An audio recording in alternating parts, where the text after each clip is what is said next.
Good morning and welcome to the Monday morning drop with myself and hey, Kristen. I almost said, hey, Kristen Cantrell. And then I was like, that's literally your handle. That's good. That's good branding for me. Thank you.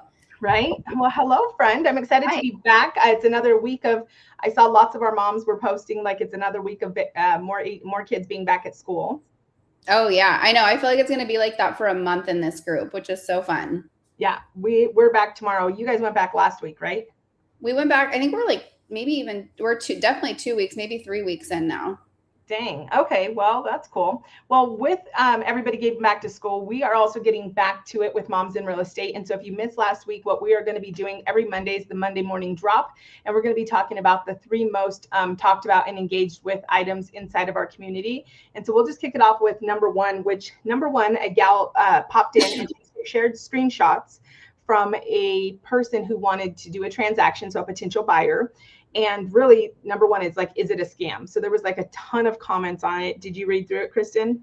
I did, and I feel like one of the things I have to say about this is if you're getting like an email or a text and in your gut you're like something feels off about this, every one of those screenshots I would have been like no, no.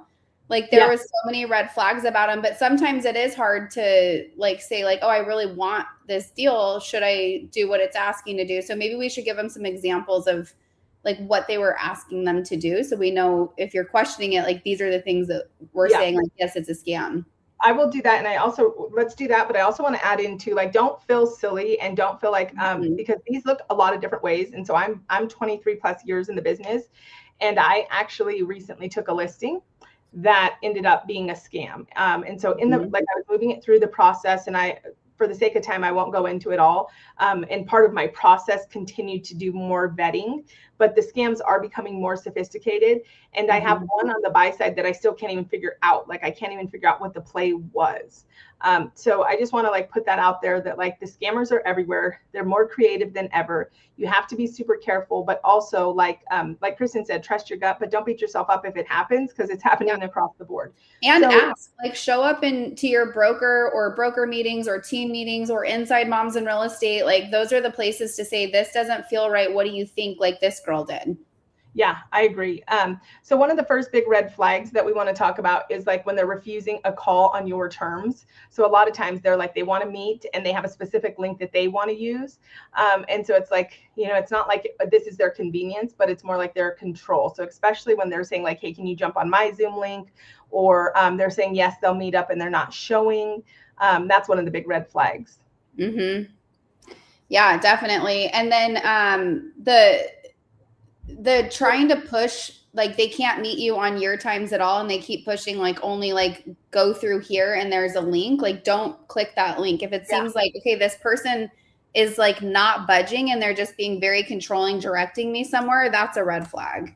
Yeah. And also like the point of origin is another really good question. Like where in the heck did you like find me? And so my last one was like, and it fit. So this one was clever because my niche is like helping families escape the suburbs and I do a lot of land.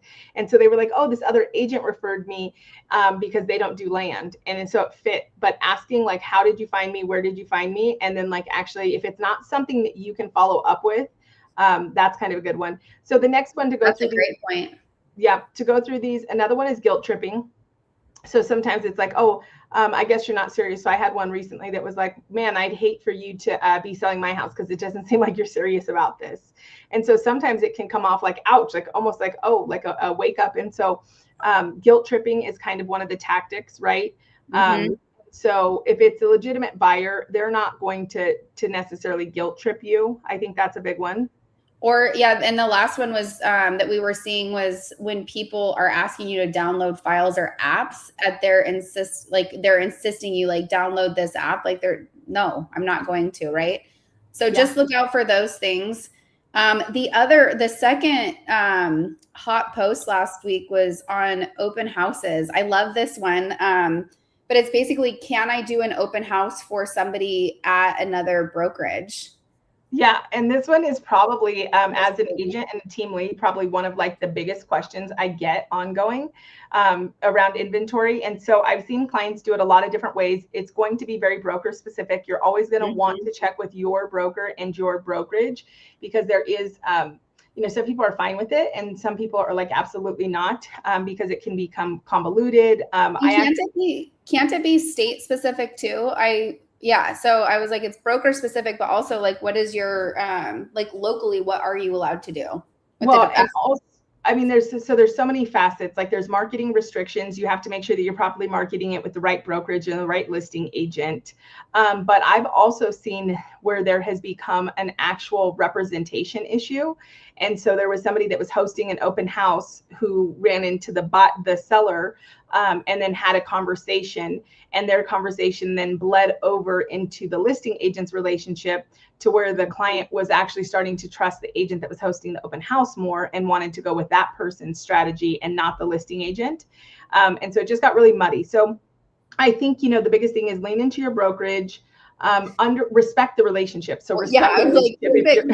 People. So the funny thing is, I got the call from the hosting agent, and it wasn't as like blatantly wild as one would expect. Like she just overstepped. It was like a small series of unintentional steps because she hosted repeated open houses. But I think that's just a good one to remember, even if you have somebody hosting an open house. So like if you're a listing agent and somebody's hosting it, like make sure you're following up and connecting with your client after and with that agent, in case there was just a brief conversation. It doesn't compound and all of a sudden give you a problem. But the practical side is like, make sure that your disclosures are compliant, make sure your marketing is compliant, your sign-in is compliant. Is there anything else? And then liability. I would say too, just like if you're having an agent from another brokerage or any other agent sitting in open house at your listing, like set expectations with them. Yeah. But no, I think that's it. Should we go into the last one? Because I feel like this is definitely one I'm hearing pretty, like I hear often, I feel like right now. So yeah, the last one was a vulnerable post, and it's, should I give up in real estate? And so I feel like for years it's been not that hard. And like for, in 2020, 2021, it was like deals were just coming. And so I feel like a lot of people didn't have like their foundation built, but yet they were bringing in a lot of income. And all of a sudden, if you didn't have your foundation built, you're feeling it right now, right? Yeah. Would you agree? Yeah, 100%. Well, and Kristen and I just had the honor of being in Mississippi with John Cheplack. Mm-hmm. And John Cheplack is somebody who coaches like the best of the best in the biggest teams. And the thing that he repeated on multiple days was that winter's coming sooner. And so I think that's really telling, because we're in August. And so it usually takes a few weeks for like a trend to bubble to the top, which means that John's probably started seeing that about 4 weeks ago, which means he was seeing that in July, maybe even the end of June. And so for, these big teams to fill the winter coming in June and July, and even August, that just shows that it's like harder than ever, right? More people are exiting the business. And so this is where you need to get really clear about what you want to do. And you have to really go deep and not wide. So I think that the market has had enough forgiveness in it that we could be wide. We could be all over the place. We could be dipping our toes in one lead source over here, doing a little bit of YouTube over here, a little bit of Instagram over here, and we're not going all in one place. And unfortunately, it wasn't exposed. And now that's going to be exposed. Like, you have to be very intentional. You should know 3 pillars of business, ideally, and those should be your top 3 pillars, should match where your actual past closings came from. A lot of times I'll talk to an agent, Kristen, and they'll say like, oh, like Instagram's my top pillar. And I'll say, great. How many closings did you do last year from Instagram? And they'll say none. And I'll say, then why is it your top pillar? And they'll say, because I really want to build on Instagram. This is not the market to like decide to get, you could potentially, but don't. Go back to your past closings, identify those top 3 pillars, and then go 5 layers deep and go all in on those, right? Yeah, I totally agree. And the other thing he just, one thing that I really appreciate about the weekend was the simplicity of it and just actually doing the work, making the calls. What is your income generating activities? And I think for a long time, especially with an agent that may have been referral based at one time, and all of a sudden, and I am seeing this a lot where it's like, oh, I had like, 12, 15 deals, previously every year. And all of a sudden I've only had 2 this year. Well, it's like, I always say, like, are you able to answer the question, how am I meeting new people on a regular basis? And once I meet them, how am I staying relevant to them? And I feel like so many people can't answer that question. So like, really sit with yourself, like Randy's saying, sit with that question. And then each pillar you need to be like, okay, like, what is the process and procedure with this pillar? How am I showing up every single week? And what are the activities I need to do to execute that? And don't overcomplicate it. I think that a lot of times, like he kept saying, like, don't shoot past the target. We shoot past the target all the time and overcomplicate things. I was like, oh my gosh, it's such a great reminder because there's so many things, right? So just, I think really doing an audit if you're feeling that. And then also, you know, I know a lot of our team leads have a lot of experienced agents joining them right now. And so maybe if you're like, I just feel lost, maybe you need a really great team leader to get you some structure and just to really help motivate you. Maybe there's other income opportunities. Hi, Christy. I miss you. I called you back today. I'll call you later. Christy. Good morning, both Christies. New Christy. I also want to say, Kristen, on that, you know, so as a producing agent myself, I know what that's like. And a lot of us, like, for instance, myself, I've had a tremendous amount of my sphere, my past clients, my friends, my family, my advocates transact over the last several years, right? Especially coming off of like those crazy low interest rates. And so a lot of people are, you know, handcuffed, for lack of better words, and they're just not making the moves. And so even as an experienced agent, whether you're new or experienced, as you start to think, okay, like, I need more business. So Kristen's she's going to the number one source, which is face-to-face real relationships, right? But a lot of us, let's be real here, we're going to be tempted. We're going to be tempted to look at the low-hanging fruit. We're going to think, okay, should we go to the flex deals? Should we go to this? Should we go to that? And here's the thing. They all serve a purpose. I have a meeting today with another team leader to talk about some of that low-hanging fruit opportunity for a few of my agents. And I'm not saying it doesn't have a season and it doesn't have a place, but what I am saying is make sure you think through that and what it's going to cost you up front and what it's going to look like in the long term, and make sure you know that, because that's one of the biggest things that happens with agents is they join a team and then they start getting some of that lower hanging fruit and those lower opportunities like the flex or whatever it is, and they don't actually know what that looks like when they want to go exit and have a more, you know, organic business. And so I have 3 agents on my team and all of them are looking for more opportunity. So I'm helping them. And 3 of them all said, yeah, I'll take this lead source. And then one came back to me and she's like, I'm really wrestling with it. And the reason is because I told them, go look at this and think about what your business is going to look like while you're serving this. And when you're serving cold lead sources, there's less boundaries, there's less appreciation. It's a harder thing. And so you got to pick your hard. You have to pick your hard.